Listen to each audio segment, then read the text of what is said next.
madako mai kada mamate. Tapu moi kere eiki o hata laua. Tapu ke o tangata eiki pātele o hafa o lunga o Tonga.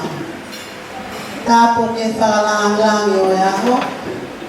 Tapu atu ke MP o Nusila kau whakaya a Moimoi tahine ko Jenny Salesa. Tapu atu ke tangata o eaho tamasi Kanavale tuione toa. Ya tapu ke ha kotoa peo kotoa ke whawhatapua i e pangaini. Ka tāmo whini motua tua pa moka i loa koeni ke whahauko atua e whatongia o eaho ni. O kutua e sino ka oku eiki ai whekau. Whakamole mole atu ia ki motoro kotoa pe. O wamua e tataka holoto e koe ahoni mohono anga o e whotutu be ia e tangata o ona e aho. Isa, e hori e loto, ka nai kaito e whakahoko, e nai kaito iaia utu e hakea, e ne mau peru la e mea kotoa, ka e tuku ke ne whai te riha isa he kono aho. O kofia ke karitari loto maa whana ki motoro kono kotoa be, ke api ko Vakaloa e a koe. Whamalo atu e tuku mo moa mo tai ka mo lama mai e tau kau ngā kau whakataha i e maalari e hokosia e Kanavale tui o ne toa no tau whitu mo fuluma alo. Ka mo whatawange e hifo e lau mari o e merino e a mo e whiewhia e ki o nofo ia i e kātoanga mahoingani. O ko o whalahi atu ki a te koe tamasihi Kanavale e a mo whakamonu i atu ai aho maho ingani. Ai ai hanga i tō whatangia e a moeni o kore whakamole mole e a mo hufanga atu i ki tamasihi o Jesu Christo tua o whato. Te tau whawhengen e pātere tau i palokia o Kanavale tui o ne toa, pātere lore si o la kai, ke ne whai ai lotu ke tāpua ki o e tamasihi birthday, pia kahiria te tau ki hoko atu ke o wau kono hoko maro. Te tau lotu, i he huafa e tamai te maalo, te malamari maaneni. Katua koe mau tamai whahewane a whena. Ko mau whatongia ke mau whakataia mo whamaro ia mau ai pēa ko a whio. Ko ike ngahi mea ofu, ngahi lei, ka tau pēo ke hanga o whainasa ke mau moui. Lea mo e kai ke tono e mau whawhiangai ki ho a whio. Ka koe o whawhenau kai ki anga no ngata ama ki a tiki mau tōru, whahinga e whiwhine no e kanaka. Ko huke kei lo me kina ki peki mau tōru, o ngai tāwaki, te he ki o kalasi a tokoni. Ka kai e mau te whia ki mau tuka tai a whamaro ma whakataki o a whio. Mau whakataia, whamaro ia a whenā, ko hika e mōwhau ngā ngā o whawhenā ki mau mokui. O ki hanga whatangatahai ki mau tolu ngā whau ngā ke pēa ho a whio. O hiki mau ilo, ki mau whakau aki. O ki mau tolu, o whanau pētahi mau tola ho a whio. Lea ngā koeanga e ngā whakatūtōpa mo e whakaukau ai tanga. E tewi tatau pe, o mi tatake ke lau maari e a whiana, e mau ngāhi whakatūtōpa mo e mau ngāhi palani koea. Whakai e mau ausia mai a hukani, ke mau ke tuka i pēr whakatai mo whamaro ki ho a whio. Lea ngā koe palani e ni pa mo whakatūtōpa mo e anga e whakaukau whakai tangata ki mau tō. I whai ono whakairongai make, e tau maho inga koe ni, i ho tamai o eiki koe ni, o Kanavale tui o ne toa. E ne au sea e aho maho inga koe, ka ne mana toa i ai aho e whatupo, ka me whakamoi e a whenana whakaina sekia, ke ne inasi whakaramu ma tolu he mo oi, whai whanonga e ma matikani. Kaka ia ku mau whamaro ia e ho a whio, ko hi, e tau koe ne whitu mo whoro maalo, se ne whai whanonga mai he mo oi, Te wahi pa mono ngahi pole, wahi mono ngahi whaingata. Ana e hanga bea a whenau hi le ofa bea a whenau. Kalo whea mai ai ne mo ui e le au sia mai ai e ta mau inga ka me ah mau inga koe ni. Paka ia i tamai o hi koe mea ofa pe mo ia ho a whio. Paka i mo hala tai bea o i ho a whio. Mo mo ia to ai aho koe ni ki a te koe. O kore e bea ho ta pa ki mamo kalasi ai te koe ni. Ke whaina se ki mo ai. O ke ho koe aho koe ni ka aho e mo hama nakule ni ki a te. O ke aho koe ni ka aho e whiwhia ki a te. O ke aho koe ni ka aho e la whai belina e a whina. O nge pia koe aho e kamata anga e ne whai whanonga e mo i koe ni. Pako ia e kumahoa ngātu hi, koe toi ngā te whai whanonga e ne mo i. Kai ke mau ilo, e anga mau whai whanonga pa me palani a whina ni mau kolu. Kau mo hanga tai ki ho a whio, o kore ho maru e ka mua tataki maana. Tuku maha ngai a pehe ni maana i e whai whanonga e taha o. Tuku mua ke hoko ngaha a pehe ni ka te whamanana mau e pehe kia te. Ai ofa holo e a whina, whaina se kai ne mo oi. Pako ia e maha ngātu i he a hoko ni. Kau hi, e aho e whiwhia, aho e mamang, aho e mau tarake prea mai a whina e o marotolotona. O kore toho tāpaki pa mo pana sea toka ni ma am, ke hanga tatake nge mo ai. Mo ke maro ia nge ia whanonga ngā kune ai. Toka e tamai, koe a ngai nia ngata anga e a ngai mau. O kai e ma tole whanonga ngā mau i ai, pako ngata ngai ne o mau i vigi, ma tarake ke whiwhia o mau loto e whakawa ke whai whanonga e mau mo i. Ka koe o mau moi ato o tamai o e ki ho a whio. Koe nia, Kanavale ni, o Moimoi atu ki o a whio, ki o marui pa mo tataki. E tō mua e a koe ni ki o mai prea ngā whina, o loto i ati mau tolo no kātoa, he whaironga maho i ngā koe ni, mau whakao koe a koe ni. E prea ngā e merino, prea ngā e whiwhia, mai prea ngā whai totonu.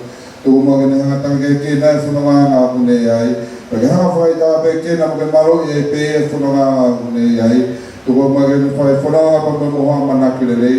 Kula lolo toka nei toi, whakawhanonga ke e moha manakirelei ki whanala mawa i te ki ho a whio. E toi ngā kai e whai whanonga me ai ne mo ui. Pe he whaoking ngā tolo katoa pe, ngā whakawak. Si whaameri, si kau ngā whanonga, si ngā mahen.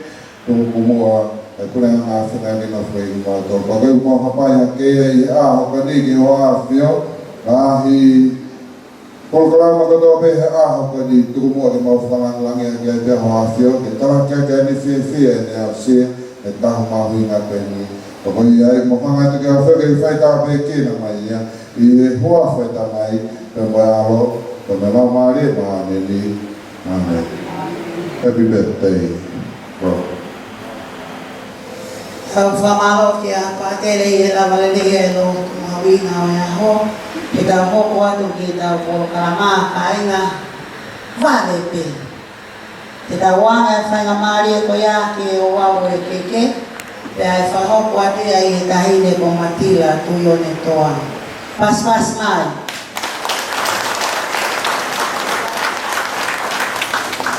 Kanavale a tāka me lo mea me whai. Ko e whakahoko lele i atu. Ke mo makwa whiwhia o e aho. Kanavale tuione toa.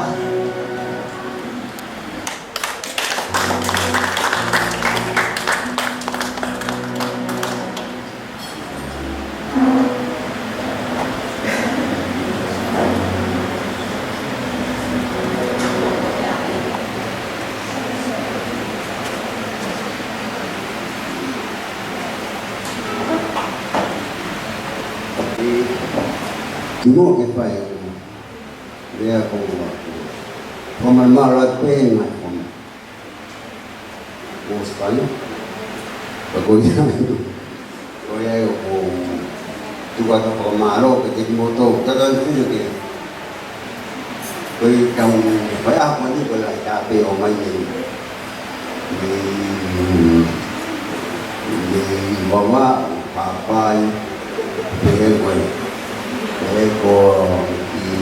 kasi usila. Mga dito. Kaya kung pamalat ka mo ito, malong mo ang mga. Ito ka, imay. Imay ko yun. Kaya kung wadan, pamalo ki ministal iba minusila. Malong mo lang. Kung lagi ba niya. Ako ngayon, kaya po kung pag mo nila ko, baba, lahing, sisi kung niya ka pamamat ng ako ko niya. Kaya na, ako yan ngayon ako kung kalingan mo ito, mamalo, kapag ahon, kaya ko, for tutu, madadabi ka, kabigay mo ka, mali, kabigay ka, Gaya ito sa nauskampiyaw diyan. Yung mga kaya po po kaya kapag higay din pa hindi po higay din pa ako din pa. Magulang na rito. Kung ano yung ko hindi ay kung lago ko mga kanya ikahi din pa yung po higay din pa ako. Ako ay kain. Ang mga tumutong mga may puro kami. Madami din.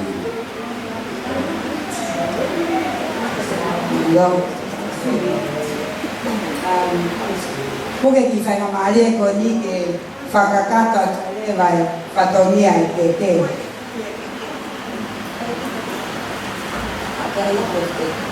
Dago que mua pacamata e patonia e que oku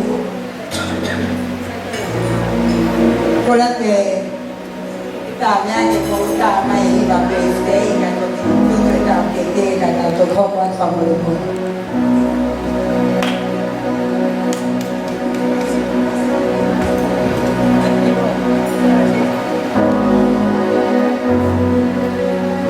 Kita mo fua be ya nabale na kaya ko hatu to ni ni ne o ba ki to ke ya. Kita ya kabale ka yo hatu to ni ni. Saro.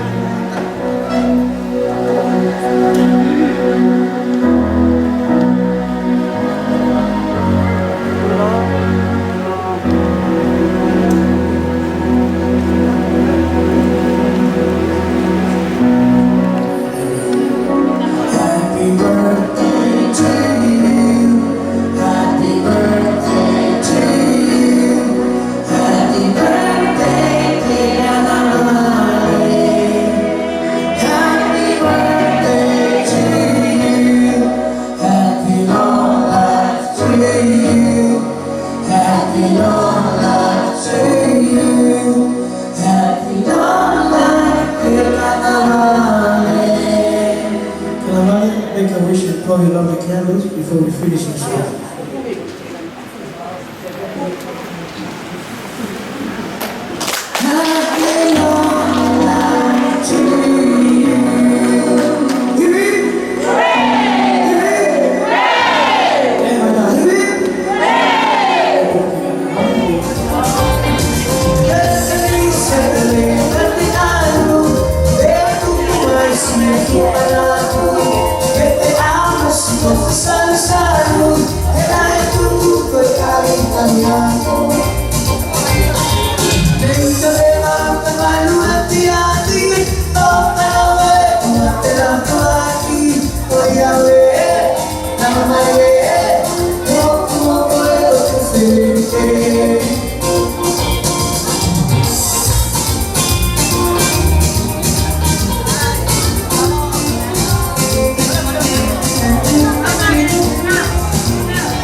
tala ngofua na to tu usi kita tu ni motu pa leo pena ngai whakaamu mo ngai whakatutu mo ngai palani ka kua mau kalu se whai pa mau tukulolo ko toa pe whangata ape a fia ta masi pe te a ho pa ko whakata pa tuel pa ko kore whakamole mole ka ngai tuunga ko ia koe amanaki whahoko wawe keke ka koe uhi pe koe a honi koe ta whakata a honi ko hui koe birthday ko no katoa ngai birthday ta whutnoa Kanavale tio le toa pa koe mea pe ko fia Kanavale koe mea pe ko mahuinga katatou katoa e koe le fia pe koe mea pe ko whakai ke ne toi mau hata e ko furu mo hui hoko atu e ka pae ne ke whae ako no loto te tau birthday ke na tore nika ke ke te tangata birthday pa ko mea ko ko whakapa apa te a ko kore atu whamole mole ke ngai tuunga ko toa pe ka tuunga pe mua ke whakahoko a whakaamu e tangata birthday a ho ko tumu aki o keke o tamasi birthday o kuhiki a maapatele lo le sio Mohon sila berbana di mangyao. Tiap mo kisila mata tele pensiman. Sakamalo ako naba maya ko. Tamay tamay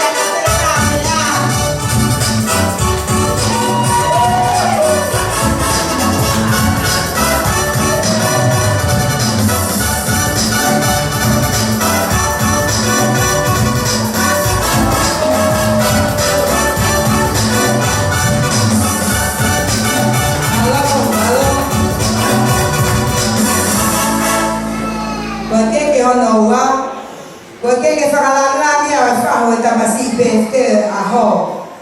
O kui kia mai tahine ko hisi mori whinau, te mohono sila ko pangata hase pakwai mono ki kato polo pola pehe kia pātene no le sio whamore mori ni ngalo.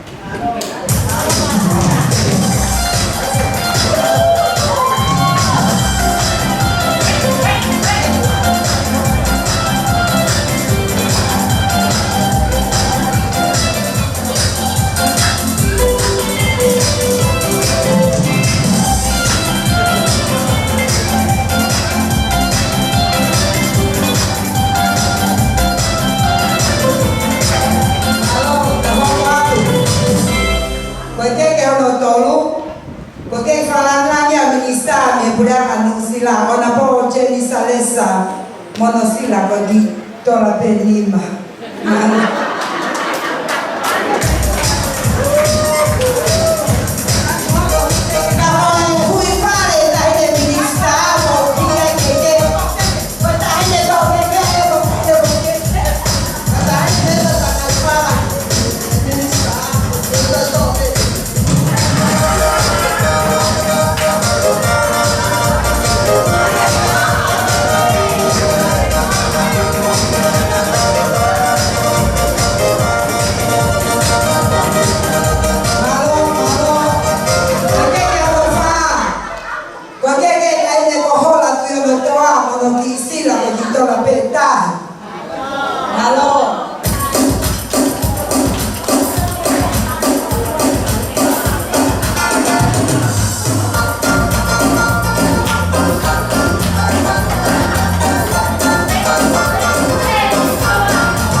Bateke ono lima, bateke afaseka usasoma mimakaunga, sele niu tuitupo o di dolata.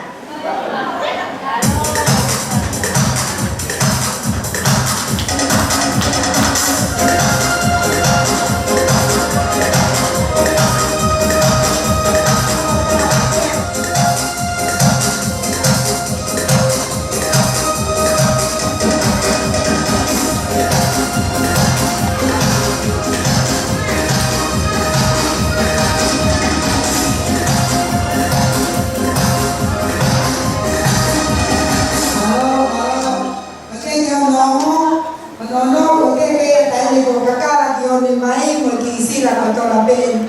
Eua.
Latu, muita esila.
Kalau nanti lah bawa ke tahu pun dia mah kita tahu apa bensin tampang ya tahu mereka body mereka kau ini papa ya obat apa ada bensin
Mau kon tapu ele ia ko apa. Kompeta ko ka al fino Jesus Cristo. Apa mau kalau mau apa permata bisa kompeta ko kan. Kumai orang mana ini untuk Asia ke mau angapoto. Bukan bola. Tua mau mato ko fana. Tapu ke ofon pembalal ko fai. Teu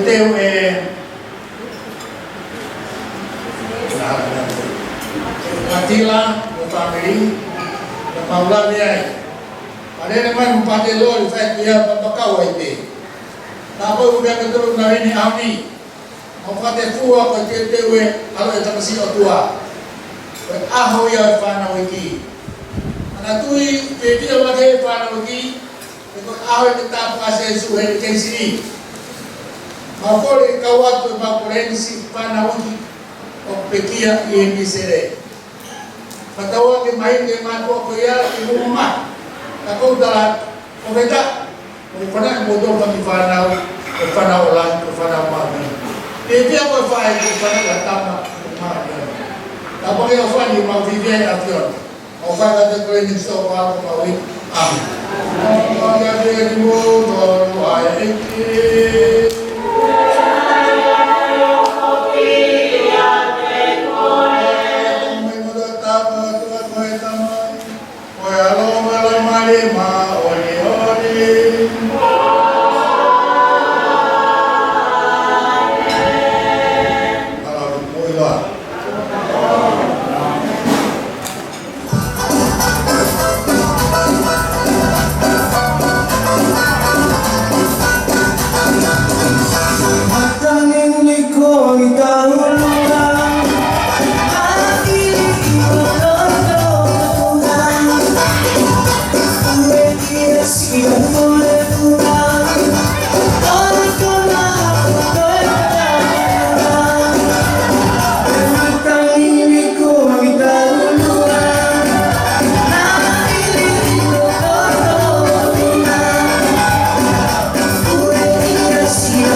Paula pe apa kayak aman apa kalau ada kawas kiai apa bahwa kiai tahu di mana Tongatapu Kanavale itu.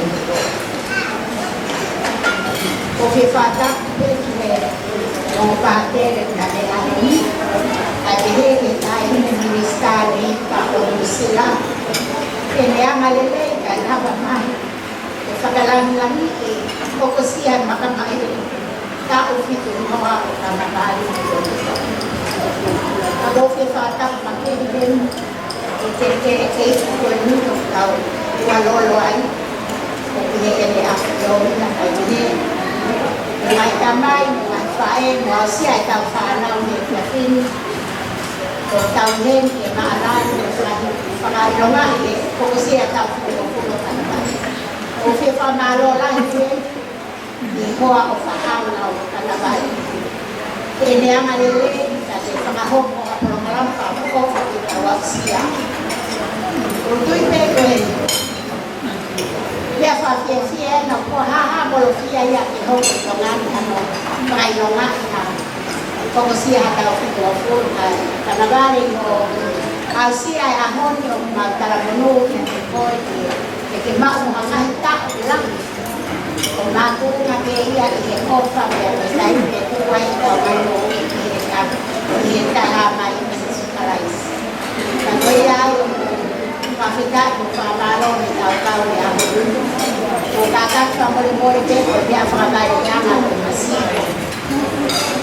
ka ko te re ate he ku a me ke te re a he ta mai ka Kanavale mo ku a ma ta mai ka Kanavale ku ko doa ko tu ko ya me fo ku dia bahak pada takai fala itu ya Kanavale kihala kafu pakai dan aku aja takai itu ini apa aja koneko koya kata dua karena mau lau kawan gitu dah ini kata daya atau dah sama kau tua saya akan Kanavale tidak mungkin dia bertangan kayak dua asli Nago mana kaya ni tamay ang Kanavale katulion. Tama lele au isi au pito na. Tama fot mariman mo. Wa ka foto ka foto. Naka kaya na pai pa na ay ala. Mau di fabi masih ba ko na ba ko ay patay. Ni ape na mau ilo ay. Berkait kual kia bagoyai dia kita hidup ini kakai para dia Kanavale dia pe mau iloai dia kita lalu kuat kata yang kita dia kai kaya dia ini kita mak tapi dia sela tu pepino Kanavale tu malhola itu ya tahu kita lang yung Kanavale at itu itu yang mau masuk ke luar mau buku buat apa yang kalau aku lot ini aku ini ya berakhir dari kami pasti apa itu anak-anak bagi fokusnya ini masih kita tahu hampir tahu ngalah di uang halo bukan pepak mari deh bahas tua Pamalo kaya bisita to ay hindi awak magdato o wak maumaya ke wana sa ngamali ko ni mapatele pensman katamuha ni pipia ni hindi kafatang mo itatol iye wa mawinga Kanavale ofa Kanavale kakimua ame Kanavale patele kore DJ haha foi me ofa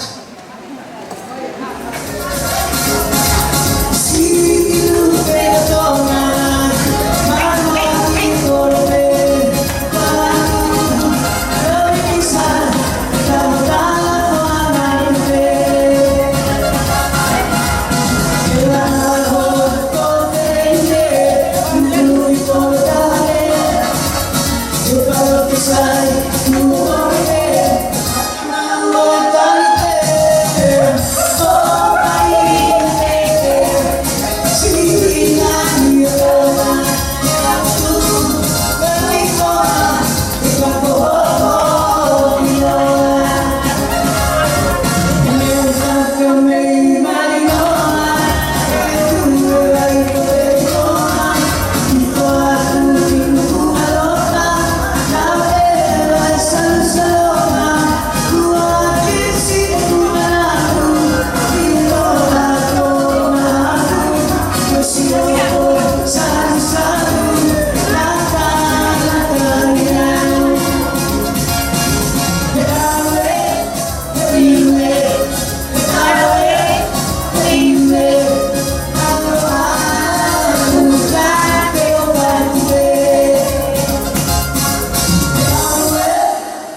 tau funuan o pe fai na toanga o pau pe ke fai na lea o whakai futu ilo ke ilo haueki o roina kutua tau hau eki nau fia ka ngalo ke na toke tua nau fia nga ea mo mea pe nau ilo mawhana mo fia ka mea whakomea tongan o kore e ke awe tau whatapi o tua a mauna koe tapi o padere e sa miu oke o kore pe e whatapu o mutaini Honorable Jenny Salesar Ibu Sultan Kutonga o ku tau whamai e kasperi tau e tala whakoma Berkata kalau tuan kemudian bertanya berfungsi, wahai tahu apa? Kalau inau awet awat tahu ang kira cini ayona, kemudian kamsi. Ya, kamu boleh tangan tak payah. Kanavale. Kemudian dia kong apa ya? Bagi kita boleh. Kaki boleh. Now, out in the way, out the high, or this scenario. And I felt competition speech in the way, when I call it a power from out. Then, now, we end up with the sea, 10,000 Tongatapu. And more Puna, Toyota, Sadeki, the end of the machine to over. But tiny. And then I bring, please help me. I'm confused.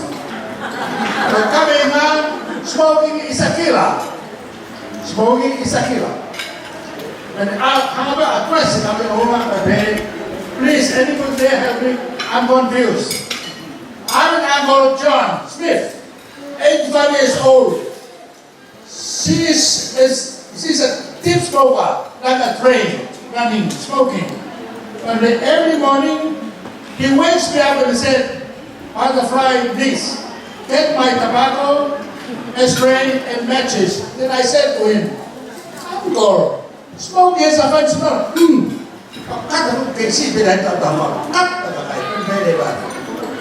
His intentions of life, spending money. And Uncle said to me, my dear little butterfly, my money, my life, I may do with it what I please. Get my cigarette, and wherever. Until married, only 4 years old, died of cancer, non-smoker, non-drinker. See, should be done away, the definition. Today, I didn't expect to speak this material. I thought only a few of us. We just finished burying somebody in the park, then I asked them, we came. So I'm confused. I didn't have that big celebration like today. But anyway, there's a saying in English, every great man has a woman behind. Matila, congratulations. We put our hands together. We thank Matila for this.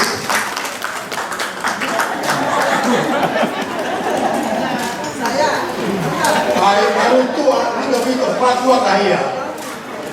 How now, to and I hope anti hope fire na mani mai fatai ai ko kapale nei ko famu mo mato na naka soka o mai ai de ma fine ga se fire na mani ke family boni ko tuyon o tama tua na ko fare na sa ko family ko ni ano ha o ya ke ke abu da kana mari ya ai pa devita na pese dia o Dio nena malang sa stoma.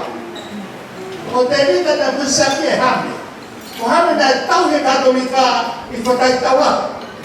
Kato ay monuia kaya no adopted son. Alam mo ate ba bate? Muna katuyon. Na bate na mo yo sa. O hamne. O ba na piyapon. Yaw. Tapos may family ko ya. O siya beso na mo ko ma. Ano ifatai? Kalau di mana yang main pada usiana, nah usiana pun yang, kalau lah berapa, ayah kapan mau bertanya lagi pakai, Tapi aku kalau lepas dia ni kau pada. Yang kau video apa namanya? Kanavale pada, please come and hear my speech. Dia ni Kanavale more than happy to give your speech today, representing the family. Okay, ada ni harap dapat lori. Dia ada ni money. Oh, another one. So I'm more confused. Kalau birthday later, that doesn't need money. Okay. Kalau tu, kemarin saya kata kita, tahan dia Tongatapu, dan mama, dah pay, tu kan orang tu pay. Kalau saya pay, if you want to understand the beauty, sacredness, and holiness of marriage, you have to in concern. Kapau piloto que vai fefia quando mari, orang lain bermana ni, bukan kisah apa apa tua. Kau boleh apa ya? Pasien bayar bermain apa tua, nak pengen.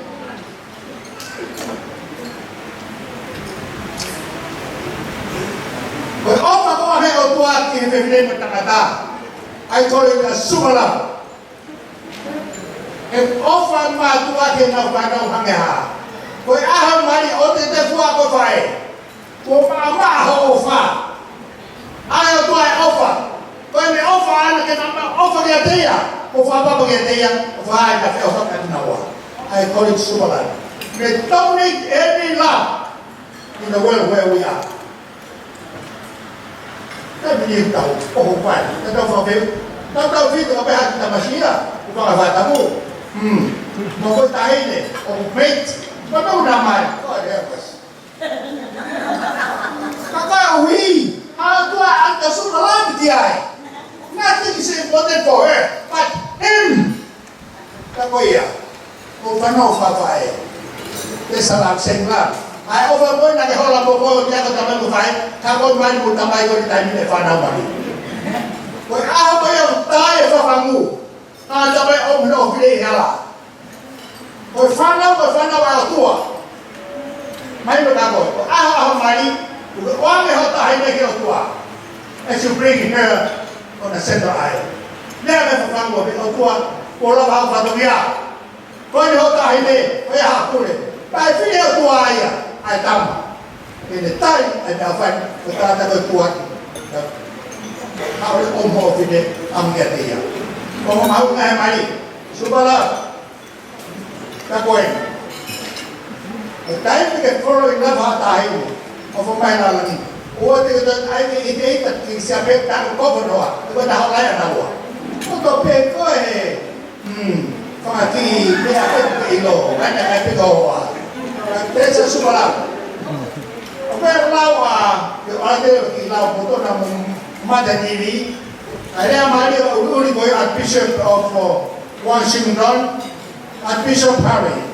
And if I tell you Harry, Prince Harry, or Princess Meghan, he talks about love more than that. Love is as strong as death. Love is fierce like the grape. Love is firing like a raging fire. No water can quench, neither flood can drown. Every day. Boy of malah dia mai pau. Mai pe ko mate. Ta boy de fiesta. Ai ko ko to. Ta pe fo ati. Fire is ofa.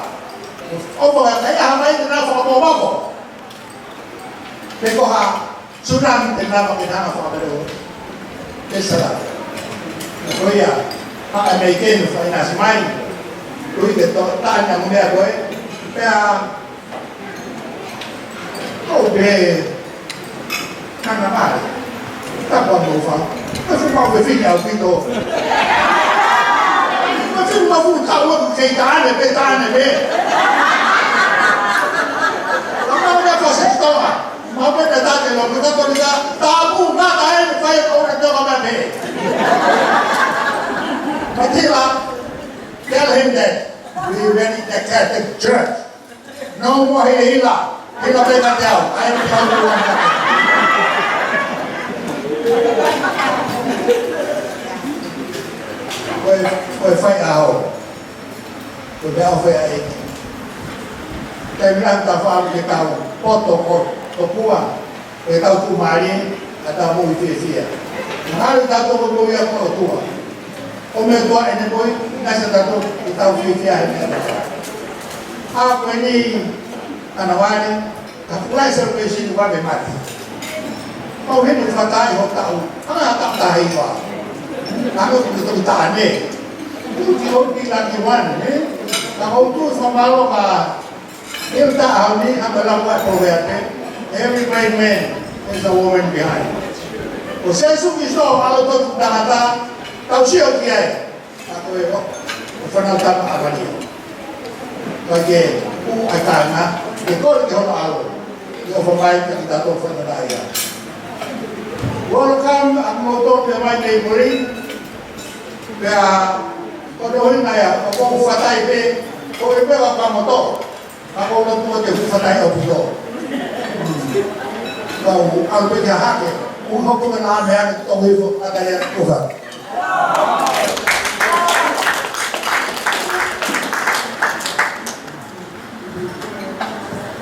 Kau famao do be lea mali na hoko e pate.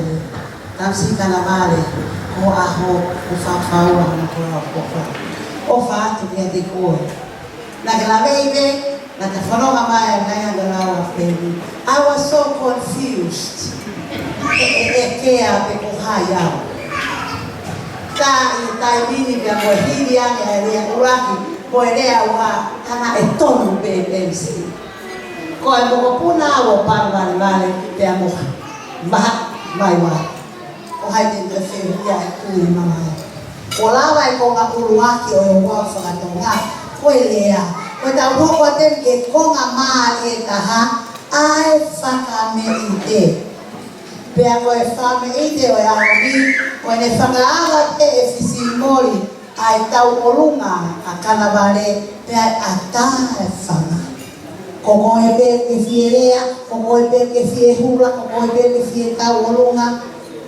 Ko ia pe kua mai ko ia. Tau longa pe ke te pi. Kai tuange pe kua ke whai.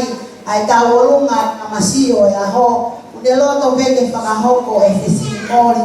E me tau olunga e ahoni. Pea ko uanga e whainga maari e ko ia. Ke kau lea mnau te ewi. Ai tau olunga. Alo.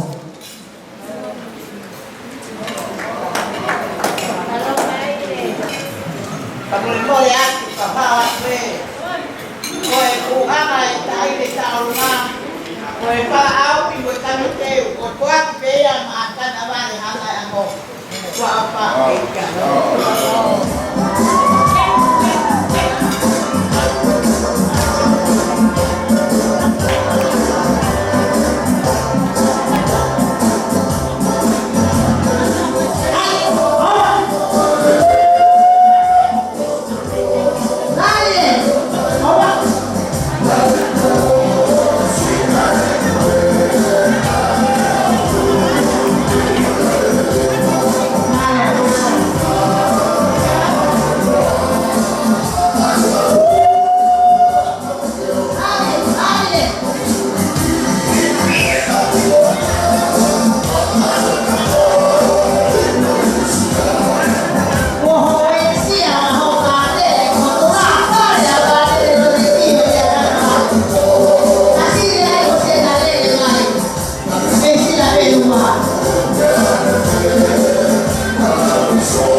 whawiki ako mea e mo whee a kangu mo whanonga mai ki tau kau ngā kau whakai a koe tuanga o ngā Kanavale whake ma se Latu o whātu pas mai ai kaina.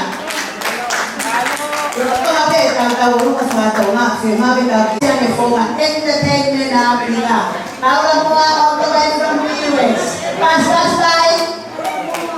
Mahalo. Kuki pas bai. Mau whakore Kaina. Koe ahoi, koe aho ke whia. Koe kau mai koe pe whei ka siko Kanavale. Ko hingoa o Vakaloa. Ko kulere mai me hapai. Nai kānga matila ke uhau, ke whawhiwhia e aho Kanavale. Pe au whenga mai o ko usika ke wala, na ko milama mai pēa nai me hapai. Ko whiwhia ke ukau whakā o motore te awhi. Ko whanonga mai halaka mai, ko tō mui, na kore Kanavale te hui mai pēwhi. Ka ko whiwhia pēa ke wau mai te tohi mai pēa. Ka muke hepe, whenga pepe nā mai ka wai matila. Paula, ko wau ke ko kārunga ka tāhe ke umai. Kaina, ko kau pe wafu, pina pe pimere toro ka wele mai. Ko wele mai hara ka hau wele polisi tu ko kami, ko wilo pe moua. Tau e polisi e tikite, ko mahake tikite ko moua ka hima heo hime hima. Pea wehe. Ko tola hoi ke toe patina ko tau ngā pēa. Ko te rina kono whika i ko whiha o tere tōre. Pea ko kore e tisei, o ku toe o programa mo i whika mo kore, te whima pepe te iwia Kanavale, te kani o Sahaia. Kato ni koe sau ke, o programa o ko anu, e to kao tau ngā nai, e ria i toe la wena e koa e polisi. Tisei, tūna i lau i. Oh, oh, happy birthday to you. Happy birthday to you. Happy birthday, Paula. Happy birthday to you.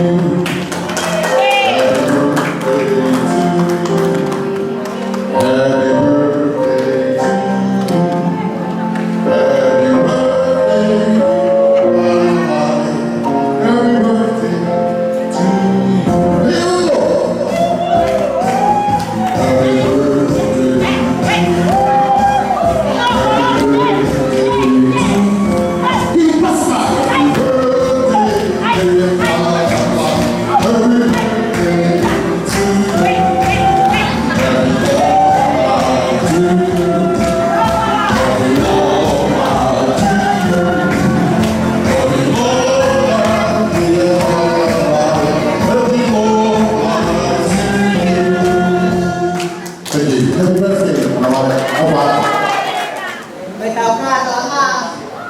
Kanavale, o kore ke hoko.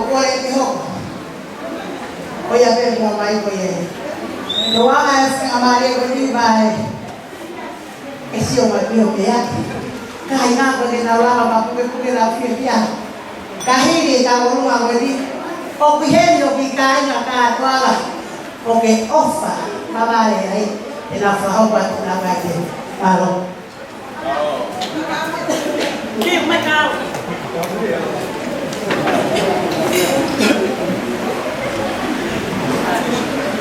Moimoi atu, kau hau atu he. Koe ki taurunga koe ni koe mau ki kau katoanga, ko Kanavale. Pe ko osi ane api, ka koe mau pai peha pa meite, pa pa maro ka te koe Kanavale.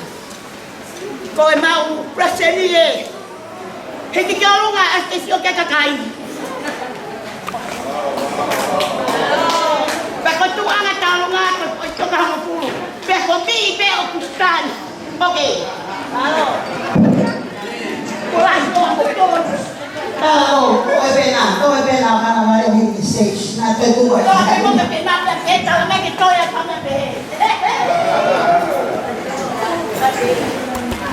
Okay, ha panga pa pe. La la la la.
kawana sa mali ba ni? Ay, kanangan ito matakan. Tulog ay patay sa malaki. Kaya dahil sola, yung halap bebe. Kung gaya ako tawag kay Fay Malabe, ito po yung kayani kung ito niya ay talaga ako bumahin. Matapia-pia kung baru matatataw. Matapia mafia nga. Matapia matataday padele. Pensimani, pula mo ito. Kaya malo ni siyo lakay, makaloto.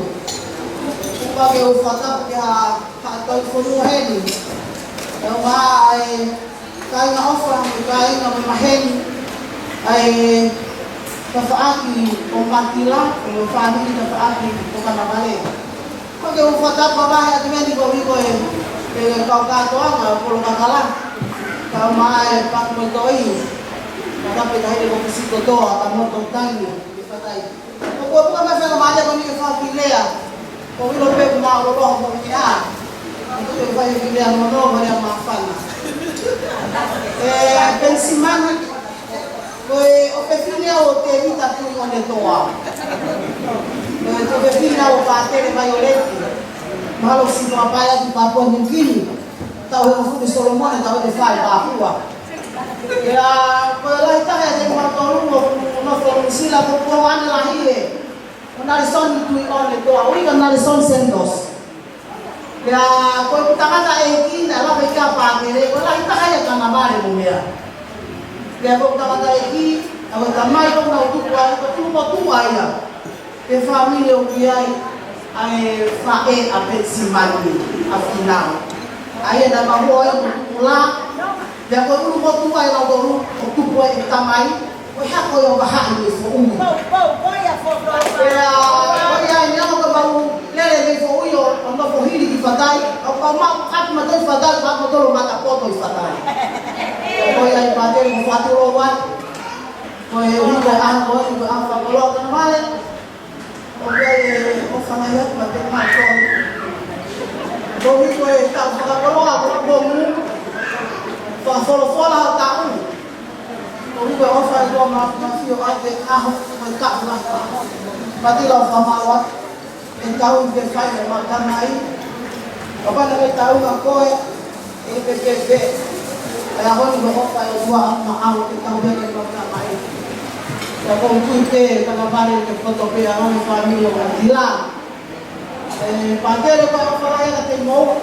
Kami ko silo kapaya Latu kau ufayat Indonesia kalau dia berkata kalau dia boleh lapah mau mau yang tu mau ke kai nak apa betul ke kalau main di tangan mau kan dia ke pakai dan naik ke mall tak mau full tu pun atau kalau mau tak ada itu ofensi main nak apa pakai dia ya ini kok ke mama nak ini akan naik ke mall apa Kaya kita makuta matonta no pe mata itu dia ada. Kaya kita itu pensiman orang itu tangan mata. Kaya ini koi kuhaya koi kuah koi papaya lotu. Kaya kaya kita kaya kila orang kami. Kaya kita apa? Kita yang mata ini kau visito toa. Masih Moimoi material yang paling kamu tahu dipakai. Kau ni yang kau ni apa kau itu. Kaya wajib kalau nak tahu family itu menjual di pakai, ini beli pakai biaya family itu mana mau pokok bayar. Kalau aku beli dia mau beli kalau balik kau yang siap apa pakai. Malu kalau saya kalau mau tu, kalau tahu rumah ni kalau balik, oh tak ini nak, kalau mau tu nak. Kalau apa tu nak rumah di dia minta tolong noi. Bapak saya kalau itu hujan, kalau tak kalau hujan itu mungkin. Ya boleh malu, maafan. Supaya aku berarti lagi pandai itu, ayo dia tu mungkin malu.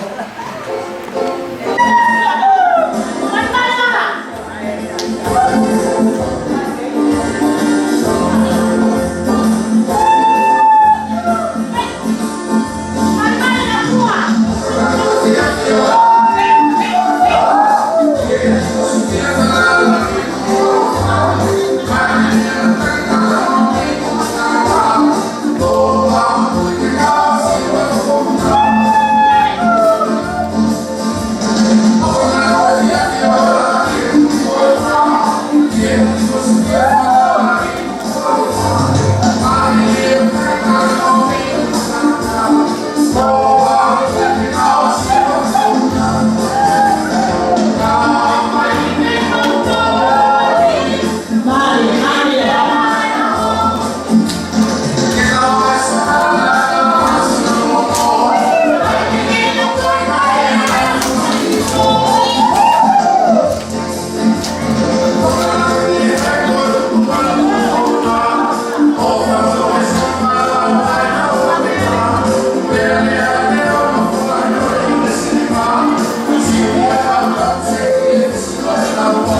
Maya Kanavale, the Kanavale High, Maya Tamaya, when the Dagita Vakaloa, Elea, and Pafo to Maya Kuhe. The Davo to be Ate Buno, o Fia, Maya Matina, the Kana, for Pula, and Moa. Pero tayo ang kalay na po nga hawa na toma yung sinasamo kiyahoy. Dahil kahit nila itaw ang kiyahoy, itaw itong fok manila kiyahoy daw o lunga pakalaan lang kiyahoy. Oy, tuaha o na tawag na umo kaya magbigay ikay ilaw lahat pwede ilaw sisi ko na. Oy, fa awala kaya itong full o hatu ya kufariki aki yo matafale kama si Kanavale o ama ya kama kaya hata tugi wa ako feito na be ya o ato be na kala mo ke aho ma ina o fatu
whanau.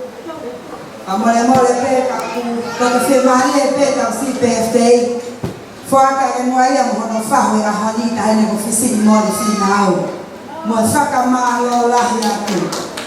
Malo au pito te heki o tamai a wheita raro tō piri whinau. Kai ke ne si rawa mai a honi. Ka koe.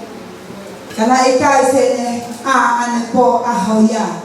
E kai te mou to whanga he te tire maho e ahoni.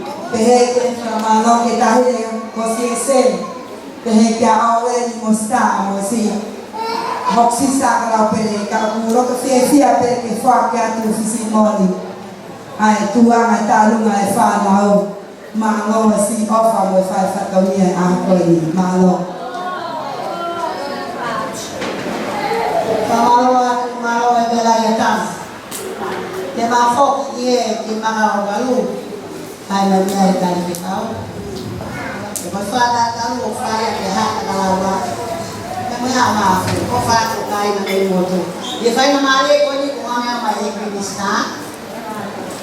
Ko kai ke te maa puke ke maa whai mua o mai ke mai ka. O whāta te.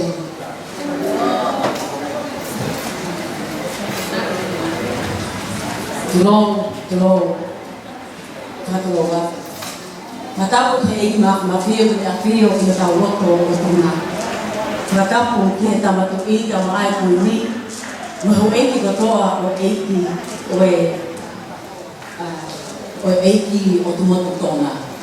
Matapu ki he pātere, pensimanu ke maa pātere o sio. Matapu makehe ki he tangata o e aho. Kanavale tui o le toa. Kanavale, malo mua si o ofa i hoko tehina matila Latu tu toa. O mau hanga i he ahoni e Kanavale. O whakalana ni i koe, o whakalana ni i whoki kamano i tehina matila Latu. Koe kia si a mea ia e mako Kanavale. Te whai atua ki ai whakamia o whamili Latu. Maulele mai i e whawhini, mo tangata ai ki sanu Latu, ki e ki o kehi. Latu, tamana, a hau me kala me Amerika, bea, manule, me maua. Ko e whawhongai a hau mau ki i whamili masiwa. Ke mea e whoki, ko whatongia o whai i Aotearoa Sila. Ko whatongia o maha. Ne whai ai ki kore ki hoko kule. Ko kule lahi whoki ko palenia o Aotearoa Sila. Pe lawa nai ke o mai haki taimi ke ulere mai ki he kalangangi i oho aho whai le i tau whitua furu e Kanavale. Ka asina ai fulahi ai ngai kore na whai te tengoia. Ka kusi e tangata ai ki na si whakatua. Ko bulere mai koe ni. Whakaata mai e hulere mai o si karangai. Na si dunia e kore na si awe ki whakamahaki. Ko si mimo ni. O whakawhekai ki eiki mafi. I ene tahi mo ui ki e tangata e ki sami Latu. Kono tau walu o furu maa walu. Walu o furu maa walu. Koe kia pina rea kia i whanaraki i tau i he wiki kōko si. Ni mamai kala me he tangata. Ne me mahau si a hope i wiki kōko si. O whakawhetai Kanavale. Koe o higa whakotua si Kanavale i ki. Hinga ia na lamai ai i o mai a hope pule lahi. Yo ki hendi a honi peke te au. Koe e kipe ia. Ai palani ke mau hendi a honi. Te whawhiawhia so te hina matila Latu. Tui te toa. Iau a koe whoka. Koe ki i me ite, whaka me ite. Te whaia te ai au. Ka maa a siese Latu. Kasi me lele mai mi Australia. Te whai sa whawhiawhia a koe ka maa a matila. ko tu ana si kataon nga kay man lereman mas mia fakatong ka ko pare ko pare cafe kata ko be muka e pe na pare ko ni anai ko muki pare le si Latu kagare leva hatu fakapare ai kau no formuli o na Moimoi me asteria ka man usila ko to ki tokoni pe Matila ma ofala ya biasa malo Pas mai karina. Kalau ini saya kalau itu ya oh kuat itu mereka masih. Fatu Kanavale o fatu Chen.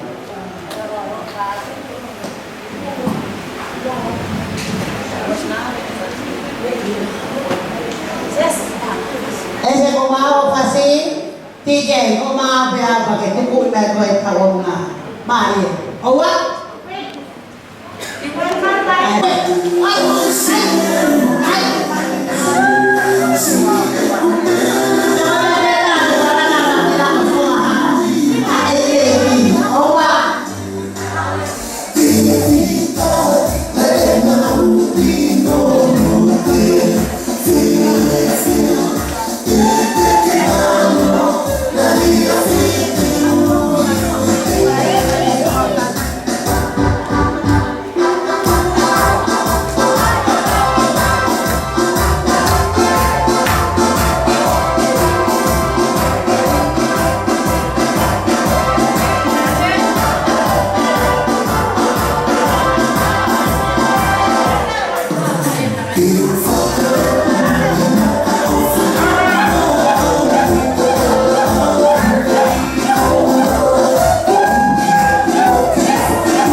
si item mo tame tayo may pas malalahan ni kuwakya kamala kakat wala ko tayo bien kaya tayo ang toy katati pagkakasok ay ekwale beta tayo ni karo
ti.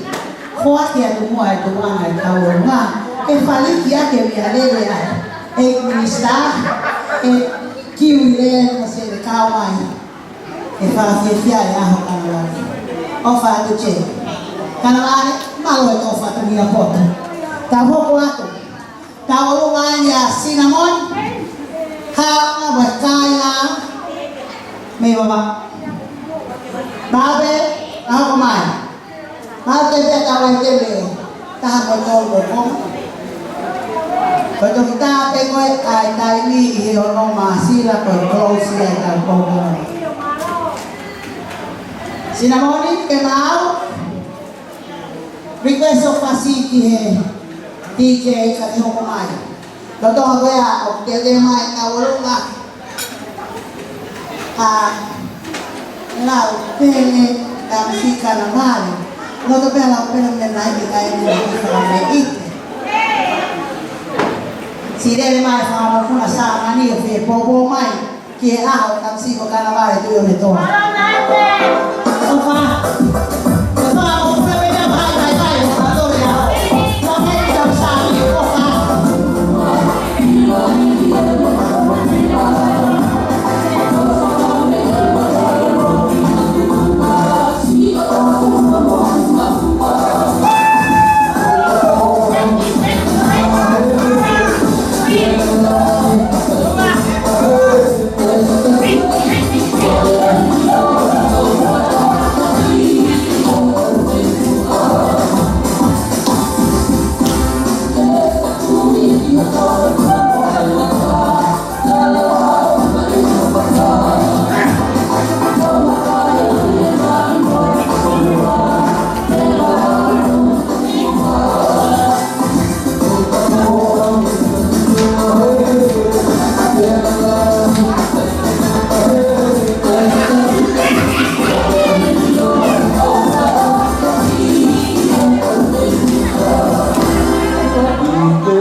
Whamaloa tu e talunga nai. Awa, koe taimi koe ni, koe taimi pēnia, te u, taimi ne i kare hapai.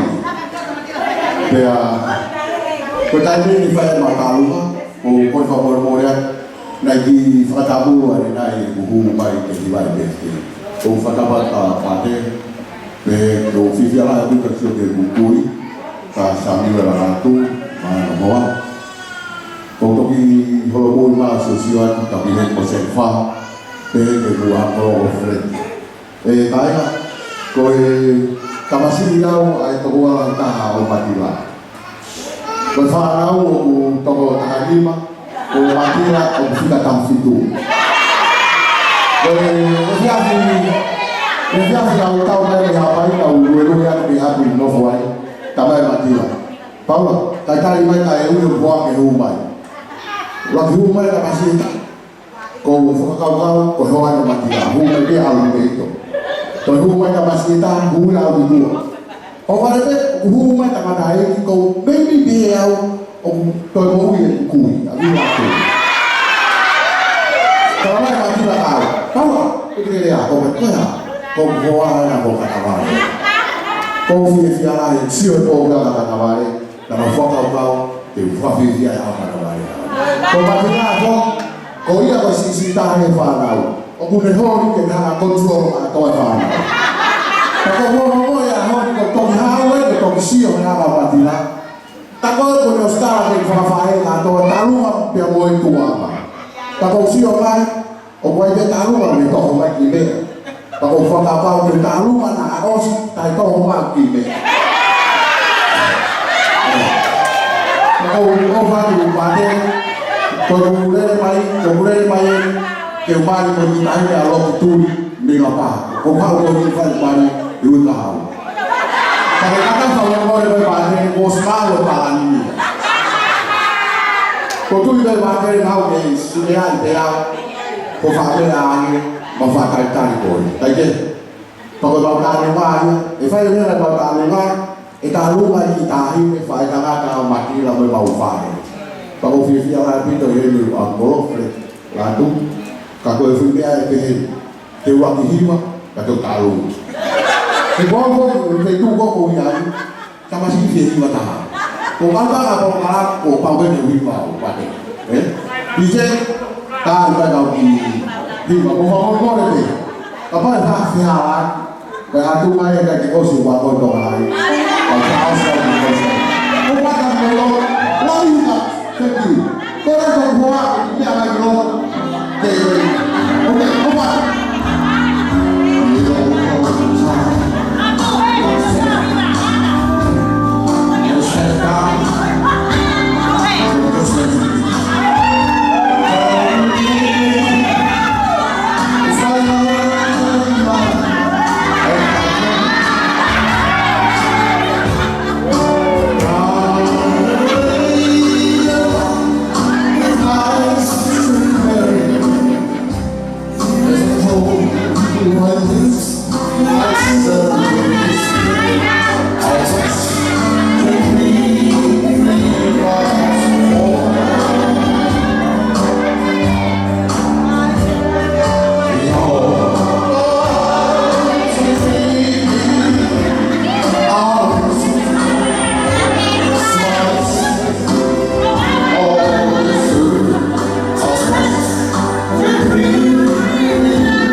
tai me taunga oi tai ni mau taunga fa mo more o ko le pe programa ta ai mau taunga la ko tai faus o fa ka mo do di je na fasi pe taunga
Dengan kata buat orang sampai, bagi kami itu orang sampai ni orang ni, kami itu alat pe, sudah motu apa ini. Kami sih Kanavale, kau tu peti ke, emak kau Vakaloa, dia mesti emak tu kan. Aku ke ilok tu kau lau yang pe, halah heki kamu lau onga. Kau tambah kau tahu, kau follow kami memang sila, halah heki kamu lau onga. Tahu buat ke motu apa ini? Me atau tahu, halah heki kamu lau onga. Kau me apa mama ihe fiafini, kewas mahal, tapi tak perlu. Di Francia ya, kalau Rusia, akma uina, tahu semua furu. Tahu fagaan uangin, itu tahu semua furu, tahu semua. Haha, fakat dia berpensiun dia semua tuan, tahu semua. Kalau kau ibu mau hangat muat, muat Francia ya, pensiun ni Portugal. Ini aku walau maaf, wanoa. Kau kakak tu ya, tak usah kau furu, saya satu dia dengan polisi, dia mau tahu orang mesti. Dia kau jika orang kau ni saya, kau jika teki Kanavale, itu lah penima. Waktu itu tahu ni aku, tak foi aspirin ni kita pernah mau bawa ya. Dua ekor salah. Kalau juga tak kalau, kalau pere kau, kau pakai moi, kakak ye, pegun. Kau mau kau pun ayah kau berhitam. Kalau itu ngaji kau alam pere mau pilih, kau kage inawa faedah. Kau sekaya pe, tak kamu tong. Behemai, jangan kau awan. Me alere pe aku sini matuan. maulus mo. Koya ay Kanavale. Na ito ay tumataha ko fire ya ni nay. Piwa mo te fe na mai. Kene fakataha ya tupe mo sine mo kuan. Ay fatai dia. Ba ko pe tu pe ai ko uya mata ya ya dia. O fa Kanavale. O fa to ko. Na na ya.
You kill two birds in one shot. Nalangay na mahok ko sa malameta mali siasi. Yang doy kita mahok ko tao fipo full malo Kanavale. Pakulo to pe at Paula.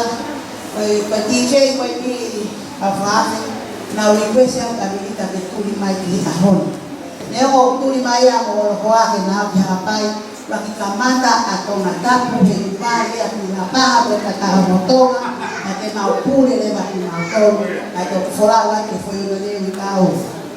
Foi item when a family is a special dedication to a new couple when to you Kanavale and Matila. We say to the couple sila hongo mali siasita kawi na niya mawina di furona umuwi o fato di ako at Kanavale kaya ito Vakaloa di wangi na Paula di hoko ni o fato Maro koe i fulfas koe ni te ke nete ki a Matila manoa ko nete mo lava mai ki hoto i huro Kung fast food ini di West ya. Ya apa yang ay foi West. Kode Australia di Jakarta waktu apa ya lagi waktu Korea di Kanavale sama di Latu no pengawa.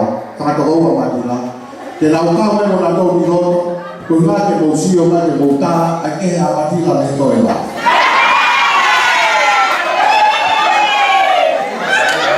Mereka mati lah pokoknya. Nah, sebenarnya udah matinya di India. Dan kayaknya dia itu yang salah. Jadi ini.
Pamaloa Paula Maloe Pakisia ya koe Opa matila ya Kanavale koe tau katoa ngaya koni tau katoa ngawhaparang koe te tau kibini ke hongofu ya lama tau wau ya laki koe ni ibu aga wangi na matele ke mau si tau katoa ngaya koe ni ike koe fasi kau etade te ke lawata kami kombia ma MC, kami mau ke itu naik saya mau pulang, kami itu cari dia mau malu.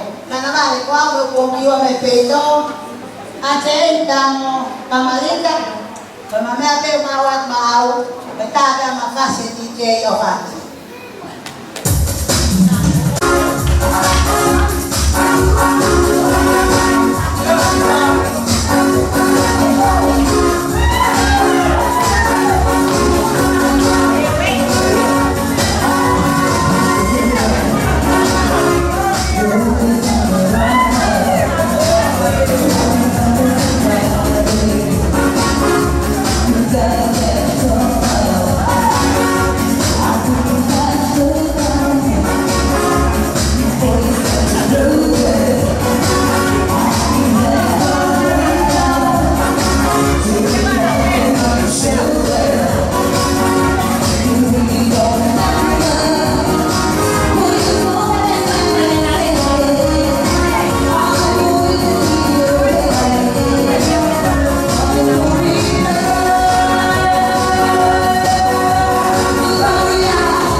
fia pe Kanavale a beli ka dona yo a hoi a beli ina ko to nga ai o we he ka moe ka to fa he ko be to na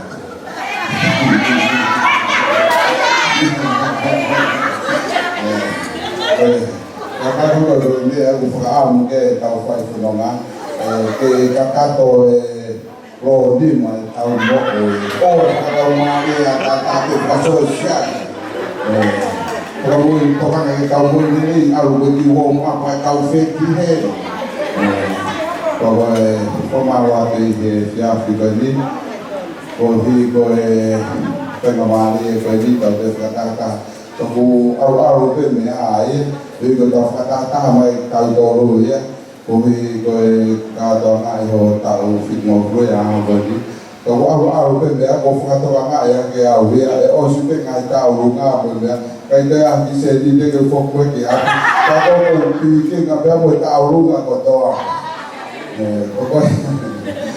ko fi fi be ya ho ko ni ho ke ko ma ro ya ai ka fi ko ko mai kana fa na ba kana ma re ta ke o di do ka na go ni a ho Pom dia, Ohina, untuk ifar kakak tonya koe, tahu wow fakasi isi, ifar Latu, untuk kakak tu kakak atau anak tahu bom, pakai Kanavale, kakak dia tu dia agak bom, jadi kita kami sama bofulu buat bom ini, di sana tu mereka koe kakak tu lewat kakak atau anak tahu anak apa Kalau ibu ada formal ke nahi beli dengan kantor, beli beli dengan KTP, minister ngaran istilah mau meamai tahu fukai dongai kalau itu bawa ini, mau ingat dengan bapak dari pensiunan,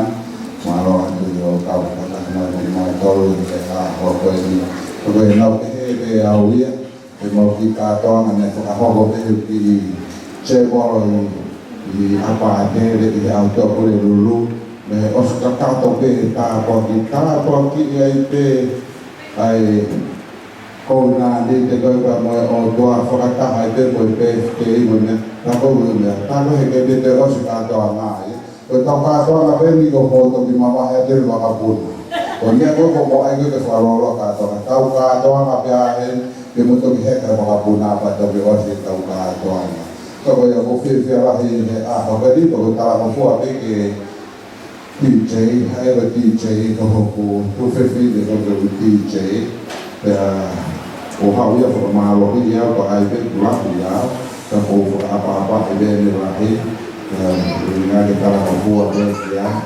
ini ramai kalau kita ofis dia, apa tadi ya, itu waktu kita tahu ke, ofis nak kita tahu apa ako ko na pongpongya sayon na prosesnya ako tadi pengalaman ini kalau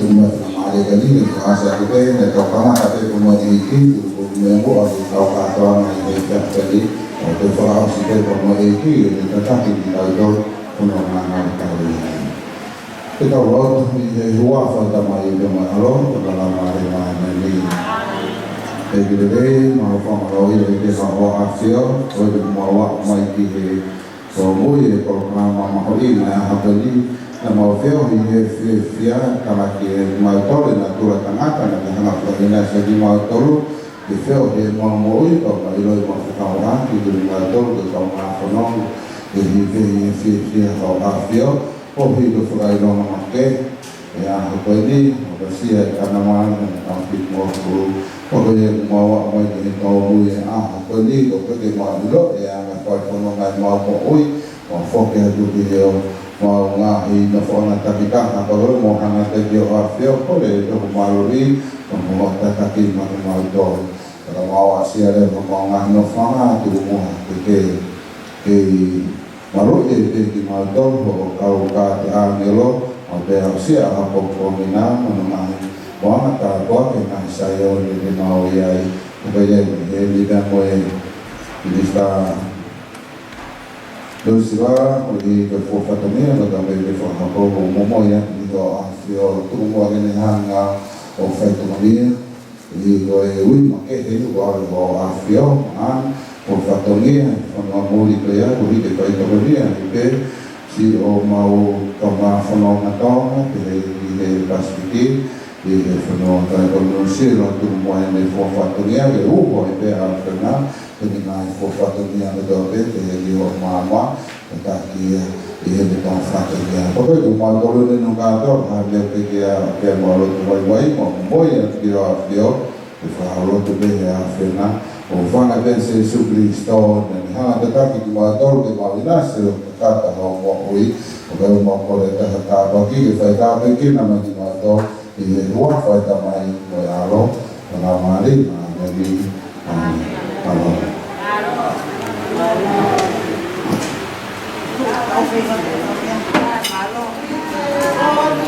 Mai dice che tao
Baby, it's me.